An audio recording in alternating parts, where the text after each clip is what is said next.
आज के सेशन में हम लोग डिस्कस करने वाले हैं मेरी सबसे फेवरेट ऑर्डर ब्लॉक स्ट्रेटेजी जो मेनली गोल्ड में मैं यूज़ करता हूं और डेली लाइव सेशन में आप लोग के सामने ट्रेड भी देता हूं और डेली 50 to 40 पिप्स हम लोग को मिनिमम मिलता ही है। और ओवरऑल अगर देखा जाए तो काफ़ी बड़े बड़े टारगेट 100, 200, 300 पिप तक का भी टारगेट ये देता है गोल्ड में। तो ये जो सेटअप है इसमें काफ़ी सारे मॉडिफिकेशन मैंने किया है, क्योंकि अगर आपको ट्रेडर बनना है तो आपको थोड़ा फ्लेक्सिबल होना पड़ेगा मार्केट के स्ट्रक्चर के अकॉर्डिंग। आप नहीं तो फिर क्या है, केवल स्ट्रक्चर मैपिंग करते रह जाओगे, ड्राइंग बनाते रह जाओगे चार्ट पे। तो एसएमसी भी अगर आप सीख रहे हो तो ये चीज का ध्यान रखना कि आपके अंदर फ्लेक्सिबिलिटी होनी चाहिए। कोई भी कॉन्सेप्ट है, कोई भी स्ट्रेटजी है, उसको मार्केट के अकॉर्डिंग आपको उसको थोड़ा सा मॉडिफाई करके यूज करने आना चाहिए। मे बी आप ऑर्डर ब्लॉक कहीं और किसी और तरीके से सीखे होगे, बट यहाँ जो मैं सिखा रहा हूँ ये मेरा पर्सनल एक्सपीरियंस है और इसको मैं प्रैक्टिकली ट्रेड करता हूँ और आप लोग के साथ भी मैं डेली लाइव में इसके बेसिस पे ट्रेड लेता भी हूँ। वो चीजें मैं आपको यहाँ पे सिखा रहा हूँ। तो ये सारा प्रैक्टिकल कॉन्सेप्ट है, ये थ्योरी नहीं है कि 2 साल 3 साल पुराना जाके चार्ट पे हम लोग मार्क कर रहे हैं, या फिर जो भी एग्जांपल भी है वो मैंने लाइव में ट्रेड्स लिए हैं। आप लोग को सामने वो सारे ट्रेड्स अभी भी लाइव पड़े हुए हैं, वहां से आप जाके देख सकते हो कि वहां पे मैंने किस तरीके से जोन्स वगैरह ऑर्डर ब्लॉक मार्क किया और किस तरीके से मैंने एग्जीक्यूशन आप लोग को कराया और खुद किया। और दूसरी चीज कि यहाँ पे क्या है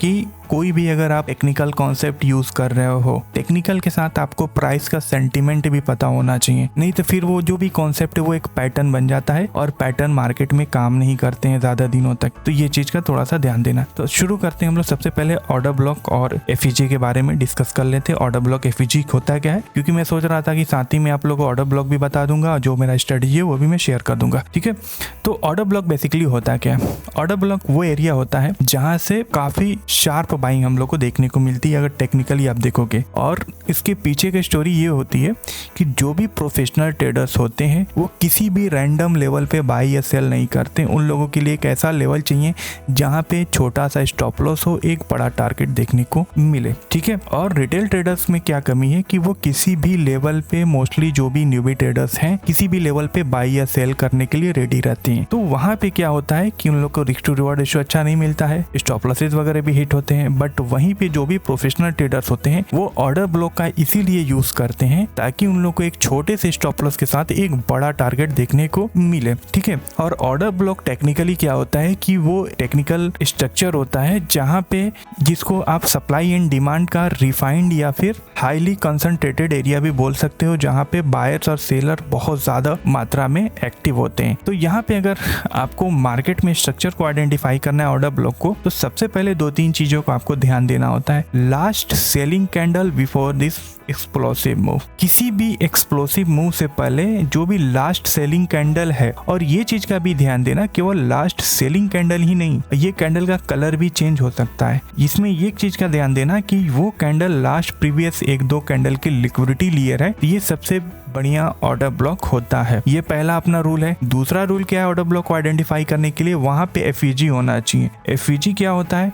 शॉर्ट वीडियो मैंने ऑलरेडी बना के बता दिया, बट फिर भी मैं बता दे रहा हूँ। एफईजी क्या होता है? ये एक 3 कैंडल स्टिक का एक पैटर्न होता है। ठीक है, तो थोड़ा सा ड्राइंग पे इग्नोर करना, इसी तरीके से बना दे रहा हूँ। ठीक है, आपको रफली मैं समझा दे रहा हूँ। ठीक है, तो ये रहा फर्स्ट कैंडल, ये सेकेंड कैंडल और ये रहा थर्ड कैंडल। तो इसमें क्या होता है कि इसमें जो भी फर्स्ट कैंडल का हाई है वो थर्ड कैंडल के लो से किसी भी तरीके से ओवरलैप नहीं होना चाहिए। उसमें थोड़ा सा स्पेस होना चाहिए, थोड़ा सा गैप होना चाहिए। इसको क्या बोलते हैं आप? इम्बैलेंस भी एक तरीके से आप बोल सकते हैं, क्योंकि प्राइस कभी भी क्या होता है ना, बैलेंस करते हुए चलती है। ठीक है, अगर नीचे इम्बैलेंस अगर पड़ा हुआ है तो उसको फिल करेगी, फिर ऊपर की ओर जाएगी, और अगर ऊपर इम्बैलेंस पड़ा हुआ है तो फिर उसको फिल करने के लिए जाएगी, फिर नीचे की ओर आएगी। तो इस तरीके से प्राइस मार्केट में काम करता है। तो प्राइस ओवरऑल बैलेंसिंग पे काम करता है। तो ये चीज क्लियर हो गया। एफईजी होना चाहिए। तो यहाँ पे अगर आप देखोगे last selling candle before this by, साथ में लिक्विडिटी भी इसने लिया है प्रीवियस कैंडल का, और जो फर्स्ट कैंडल है और जो थर्ड कैंडल उसके बीच हम लोग को एक गैप भी देखने को मिल रहा है, जो कि एक वैलिड एफईजी है। तो ये हो गया ऑर्डर ब्लॉक। दूसरा क्या है? ये मिटिगेटेड नहीं होना चाहिए। ठीक है, मिटिगेटेड मतलब क्या है कि प्राइस यहाँ पे आकर या तो इम्पल्सिव मूव के दौरान ही कोई कैंडल ये ऑर्डर ब्लॉक या एफईजी को किसी तरीके से टैप न किया हो, या फिर करेक्टिव फेज में भी प्राइस आके इस ऑर्डर ब्लॉक को टैप करके यहाँ से रिएक्शन न दिया हुआ आना चाहिए। नहीं तो अगर प्राइस आके इस लेवल को टैप करके रिएक्शन दिया हुआ है तो ये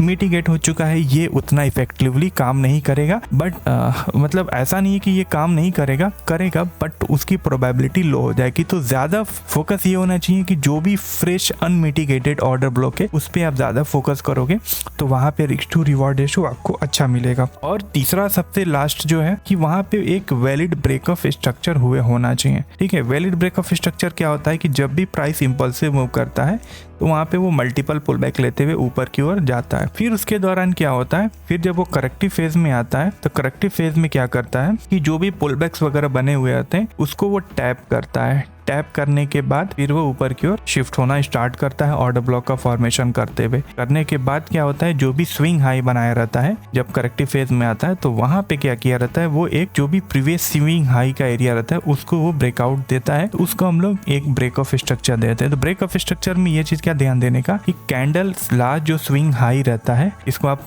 जैसे यहाँ पे एक ट्रेंड है हायर हाई हायर लो, तो ये जो हायर हाई है इसको ब्रेकआउट देगा तो इसको आप लोग ब्रेक ऑफ स्ट्रक्चर कर सकते हो। तो इसके ऊपर क्या होना चाहिए, कैंडल क्लोज होनी चाहिए। ठीक है, कैंडल की क्लोजिंग होनी चाहिए। अगर कैंडल क्लोज नहीं है, अगर रिजेक्शन के साथ नीचे आ चुका है खाली इसके हाई को स्वीप करके, तो फिर वो एक वैलिड ब्रेक ऑफ स्ट्रक्चर नहीं है। तो इतना क्लियर हो गया कि वैलिड ब्रेक ऑफ स्ट्रक्चर के लिए क्या चाहिए कि प्राइस जो है कैंडल उसके ऊपर क्लोज किए हुए होना चाहिए। ये समझ में आ गया ऑर्डर ब्लॉक का, बुलिश फेज में किस तरीके से ऑर्डर ब्लॉक को आइडेंटिफाई करते हैं। अभी हम लोग बात करते हैं बियरिश ऑर्डर ब्लॉक को किस तरीके से आइडेंटिफाई करते हैं। तो यहाँ पे देखेंगे बियरिश ऑर्डर ब्लॉक को अगर आइडेंटिफाई करना है तो लास्ट बाइंग कैंडल साथ ही में वो प्रीवियस कैंडल के हाई की लिक्विडिटी को स्वीप किए हुए होना चाहिए। ठीक है, उसके साथ में क्या होना चाहिए, एक एफईजी भी होना चाहिए। फिर वहां पे हम लोग को चाहिए एक वैलिड ब्रेक ऑफ स्ट्रक्चर। और दूसरी चीज क्या है कि ये अनमिटिगेटेड होना चाहिए। अगर मिटिगेटेड है किसी भी तरीके से विक से या फिर आके प्राइस यहाँ से रिएक्शन देके जा चुका है ऑलरेडी, फिर ये एक लो प्रोबेबिलिटी ऑर्डर ब्लॉक की तरह काम करता है।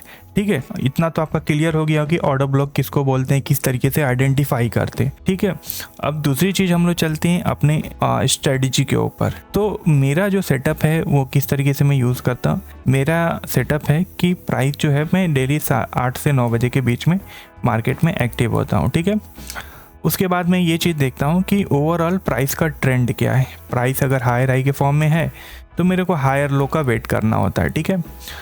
ठीक है, और अगर लोअर लो बना रहा है तो मुझे लोअर हाई का वेट करना होता है। एक बार फॉर्म हो जाए फिर वहाँ से कोई भी ऑर्डर ब्लॉक वगैरह देख के मैं वहाँ से लॉन्ग या शॉर्ट करूँगा। तो होता क्या है कि कभी भी जब भी 9 बजे के बाद क्या होता है ना कि जो भी एशियन सेशन का ओपनिंग होता है तो एक अच्छा खासा ठीक ठाक स्ट्रक्चर ये बना चुका होता है।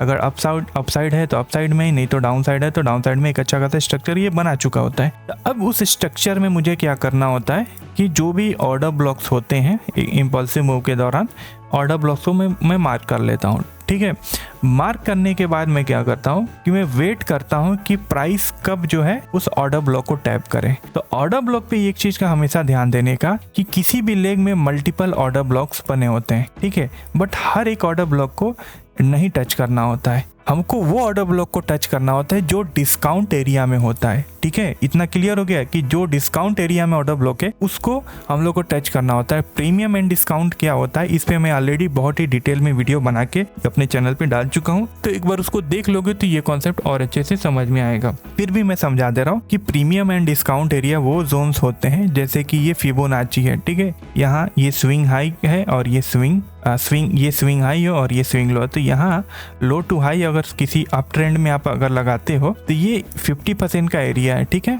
फिबोनाची का। तो इसके ऊपर का जो जोन है वो क्या है, वो एक प्रीमियम जोन है और इसके नीचे का जो जोन है वो एक डिस्काउंट जोन है। तो कभी भी हम लोग को बाई करना है तो हम लोग को डिस्काउंट एरिया में बाई करना है, और कभी भी सेल करना है तो हम लोग को प्रीमियम जोन में सेल करना है। इतना क्लियर हो जाना चाहिए। ठीक है, तो जो भी मॉर्निंग में एशियन सेशन ओपन होने के बाद जो भी इम्पल्सिव मूव किया हुआ होता है उस इम्पल्सिव मूव में हम लोग को क्या करना है, प्रीमियम डिस्काउंट जोन लगा लेना है, या फिर आप ऐसे भी देख लोगे कि आपको समझ में आ जाएगा कि ये भाई ये डिस्काउंट एरिया है। आपको एक्सपीरियंस के बेसिस पे आप समझ जाओगे कि ये डिस्काउंट एरिया है, ये प्रीमियम एरिया है। तो उसमें जब प्राइस जो है मोस्टली क्या होता है कि यूरोपियन सेशन ओपन होने के बाद प्राइस जो है जो भी एशियन सेशंस के ऑर्डर ब्लॉक्स वगैरह होती हैं वो टैप करने के लिए आता है। मोस्टली एशियन ही सेशन में टैप हो जाता है अगर देखा जाए तो, बट अगर नहीं हुआ तो फिर यूरोपियन सेशन में वो टैप होता है। ठीक है, तो हम लोग के लिए मेन इम्पॉर्टेंट क्या है कि सबसे पहले हम लोग को ट्रेंड आइडेंटिफाई करना है, दूसरा हम लोग को जिस सेशन ओपन होने के बाद किसी भी साइड इंपल्सिव मूव का वेट करना है, तीसरा है कि उसमें जितने भी ऑर्डर ब्लॉक्स वगैरह हैं उसको मार्क कर लेना है, ठीक है।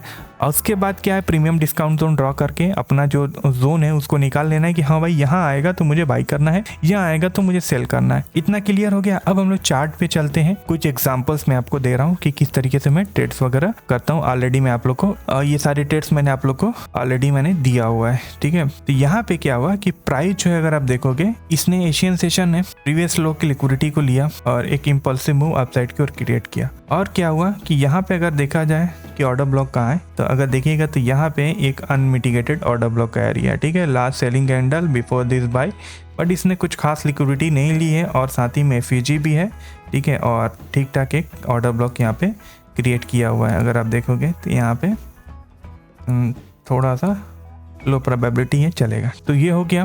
उसके बाद क्या हुआ कि प्राइस यहाँ पे आया ही नहीं, फिर इसने क्या किया, एक नया ब्रेकअप स्ट्रक्चर यहाँ पे कर दिया। इसने जब ब्रेकअप स्ट्रक्चर किया तो यहाँ पे फिर इसने एक ऑर्डर ब्लॉक का फॉर्मेशन किया हुआ है। अब हम लोग को क्या करना है कि वैलिड ब्रेकअप स्ट्रक्चर हो गया, last selling candle before this by move, साथ ही में लिक्विडिटी भी स्वीप किया हुआ है और एक इंपल्सिव मूव भी क्रिएट किया हुआ है और यहाँ पे लिक्विडिटी भी पड़ा हुआ है। तो प्राइस जब इसको करेक्शन करने के लिए आया और इस जोन को ऑर्डर ब्लॉक के एरिया को टैप किया, तो हम लोगों ने क्या किया, यहाँ पे टैप होते ही यहाँ पे जो भी बॉटम से रिजेक्शन कैंडल का फॉर्मेशन हुआ, अब जाके उस कैंडल के हाई पे आपको एंट्री लेना होता है और जो भी कैंडल का लो है या फिर जो ऑर्डर ब्लॉक का लो है वो आपको स्टॉप लॉस लगा के जो भी नियरेस्ट स्विंग हाई होता है वो एज ए टारगेट रखना होता है। और फिर थोड़ा सा और अगर हम लोग आगे चलेंगे तो यहाँ पे देखिएगा ये यूरोपियन सेशन ओपन होने के बाद यहाँ पे एक इम्पल्सिव मूव किया और यहाँ पे अगर आप देखोगे तो यहाँ पे ब्रेकअप स्ट्रक्चर और यहाँ पे भी ऑलरेडी ब्रेकअप स्ट्रक्चर, यानी कि ये हायर हाई का फॉर्मेशन करते हुए जा रहा है। तब हम लोग को क्या करना है, अपना जोन ड्रॉ कर लेना है, अनमिटिगेटेड एरिया। ये है अपना एक अनमिटिगेटेड ऑर्डर ब्लॉक और फिर ये है अपना न्यूयॉर्क सेशन में एक अनमिटिगेटेड ऑर्डर ब्लॉक। अभी क्या किया, प्राइस ब्रेकअप स्ट्रक्चर देने के बाद करेक्शन करने के लिए आया, तो ये वाला ऑर्डर ब्लॉक है, ये डायरेक्टली ब्रेक डाउन दे दिया और ऑलरेडी वो प्रीमियम जोन में था। फिर उसने क्या किया, उसका तो कोई मतलब है नहीं। तो नीचे जब आता है डिस्काउंट एरिया में, तो हम लोग को डिस्काउंट एरिया में क्या है कि यहाँ से बॉटम से रिजेक्शंस आना शुरू होते हैं। तो हम लोग रिजेक्शन कैंडल के हाई पे एंट्री ले सकते हैं। आप इसको और रिफाइंड करना है, छोटे स्टॉप लॉस को और छोटा करना है, तो आप 1 मिनट पे जाके आप जो भी पहला रिजेक्शन कैंडल बनेगा उस कैंडल के हाई पे एंट्री ले सकते हो। तो यहाँ पे क्या है कि एक ऑर्डर ब्लॉक बना, एफईजी भी था, इसने लास्ट कैंडल्स की लिक्विडिटी भी लिया हुआ है। जब प्राइस जो है ये जोन में आया तो आप रिजेक्शन कैंडल पे अपना बाई कर लोगे और जो भी नियरेस्ट स्विंग हाई है वो अपना टारगेट लेके चल सकते हैं। या फिर अगर बड़ा मूव दिया हुआ है तो आप पूरे इस इम्बैलेंस कैंडल का 50% एरिया भी रख सकते हो।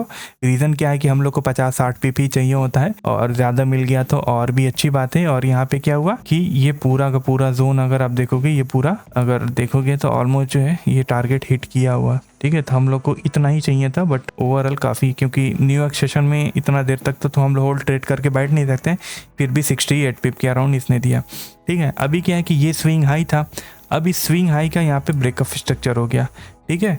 ब्रेकअप स्ट्रक्चर यहाँ पे हुआ। अब क्या हुआ, अगले दिन जो है एशियन सेशन ओपन होने के बाद, आप थोड़ा सा देखोगे, अगले दिन एशियन सेशन ओपन होने के बाद प्राइस ओवरऑल क्या है, बुलिश है, ठीक है। लास्ट हायर लो कहाँ है हमारा, लास्ट हायर लो ये वाला एरिया है, ठीक है, ठीक है। अभी तक ये वाला एरिया लास्ट हायर लो है क्योंकि अभी ब्रेकअप स्ट्रक्चर इसका नहीं हुआ। तो अभी क्या हुआ कि प्राइस ऊपर ही ऊपर घूम रहा है, फिर इस स्विंग हाई का ब्रेकअप स्ट्रक्चर किया और ये एशियन जो था, एशियन सेशन का ये इम्पल्सिव मूव था। अब इस इम्पल्सिव मूव में हम लोग का क्या ट्रेंड है, बुलिश है, बुलिश ट्रेंड है। अपने को क्या चाहिए, ऑर्डर ब्लॉक चाहिए। तो यहाँ पे भी एक ऑर्डर ब्लॉक था, वो मिटिगेटेड हो चुका था, तो उसका कोई खास मतलब है नहीं, ठीक है। मे बी हम लोग उस टाइम पे लाइव नहीं हुए, क्योंकि ये जितने एग्जांपल्स मैं दे रहा हूँ वो सारे लाइव सेशन में मैंने आप लोग के साथ ट्रेड किया है, साथ में ट्रेड दिया, तो वो सारे एग्जांपल्स में दे रहा हूँ। फिर क्या हुआ, प्राइस जो है यहाँ पे एक ऑर्डर ब्लॉक है एक्सट्रीम वाले जोन पे, तो यहाँ पे एफईजी भी एक है और प्राइस इंपल्सिव मूव किया है। तो ये जो और डिस्काउंट जोन में भी है और इसने प्रीवियस लाइफ कैंडल की लिक्विडिटी को भी स्वीप किया हुआ है। तो ये अपना इकलौता फिर बचता है ऑर्डर ब्लॉक। तो इसको जब टैप करता है तो इस रिजेक्शन कैंडल के हाई पे एंट्री लेना है, इस रिजेक्शन कैंडल के लो के स्टॉप लॉस लगा के जो भी नियरेस्ट स्विंग हाई है वो एज ए टारगेट आपको प्लान करना है, ठीक है। फिर अगर आप देखोगे यहाँ पे इसने ब्रेकअप स्ट्रक्चर किया, फिर इंपल्सिव मूव इसने किया ठीक है। इम्पल्सिव मूव करने के बाद यहाँ पे अगर देखा जाए वैलिड ऑर्डर ब्लॉक की बात करें तो इकलौता यही एक वैलिड ऑर्डर ब्लॉक का एरिया यहाँ पे बचा हुआ है, ठीक है। तो प्राइस यहाँ पे आया, टैप किया, यहाँ से रिजेक्शन लिया, 1 मिनट पे काफ़ी अच्छे रिजेक्शंस यहाँ पे बने थे और एक अच्छा खासा मोमेंटम हम लोग अगर देखा जाए 110 पिप का मोमेंटम मिला। ओवरऑल ये टारगेट को भी इसने हिट किया हुआ है। अभी कुछ बियरिश एग्जांपल्स में मैं दिखा दे रहा हूँ क्योंकि यहाँ पे क्या है कि मार्केट फिलहाल बुलिश ट्रेंड में है। यहाँ पे कुछ सेटअप में डाउन साइड का भी मैं दिखा देता हूँ ताकि आपको समझ में आ जाए कि किस तरीके से सेल करना है। अभी आप देखो यहाँ पे क्या है कि लास्ट हायर लो किधर है, तो लास्ट हायर लो जो है ये वाला एरिया था। तो इसने क्या है यहाँ पे ब्रेकडाउन दिया, यहाँ पे ब्रेकडाउन देने के बाद अगर आप देखोगे प्राइस जो है कहाँ पे एक वैलिड ऑर्डर ब्लॉक बनाया है, ये वाले सप्लाई जोन के बाद ऑर्डर ब्लॉक बनाया, बट इसमें क्या है लिक्विडिटी नहीं है तो इसको हम लोग अवॉइड करेंगे, ठीक है। थोड़ा सा और हम लोग नीचे जाएंगे कि कहीं वैलिड ब्रेक ऑफ स्ट्रक्चर बनाया, ऐसा कोई निगेटिव सेटअप हो तो हम लोग सेल करेंगे, ठीक है। तो यहाँ पे क्या है, तो ये जो लास्ट हायर, ये वाला जो हायर लो था, इसने इस हायर लो का ब्रेकडाउन दिया।